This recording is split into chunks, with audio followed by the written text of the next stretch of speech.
Hello, these are most important English words with Marathi meaning. So first word is horse voice. Horse voice म्हटलं म्हणजेच घशा बसणे. त्यानंतर milled favour म्हणजेच थोडा ताप येणे किंवा सौम्य ताप. सेफ अँड साऊंड म्हणजेच सुरक्षित आणि सुखरूप. ॲजिटेशन म्हणजेच अस्वस्थता किंवा घबराहट म्हणू शकता तुम्ही. त्यानंतर स्पार्क म्हणजेच ठिणगी पडणे. गुजबम्स हा सर्वांना परिचयाचा वर्ड आहे. अंगावर शहारे येणे त्याला आपण गुजबम्स असे म्हणत असतो. त्यानंतरचा शब्द पहा अत्यंत महत्त्वाचा,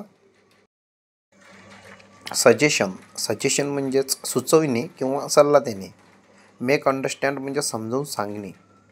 ओव्हर हिअर मतलब म्हणजे चोरून एखाद्याची गोष्ट ऐकणे, आपण त्याला ओव्हर हिअरिंग म्हणतो.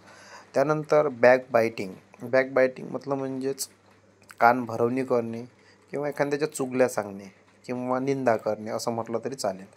त्यानंतर पण त्याचा सर्वात महत्त्वाचा जो अर्थ आहे तो चुगल्या करणे हा अर्थ होतो. त्यानंतर स्लॅगिंग म्हणजेच बदनामी करणे. फ्रेंड्स, हा व्हिडिओ जर आवडला असेल तर या चॅनलला सबस्क्राईब करा. धन्यवाद.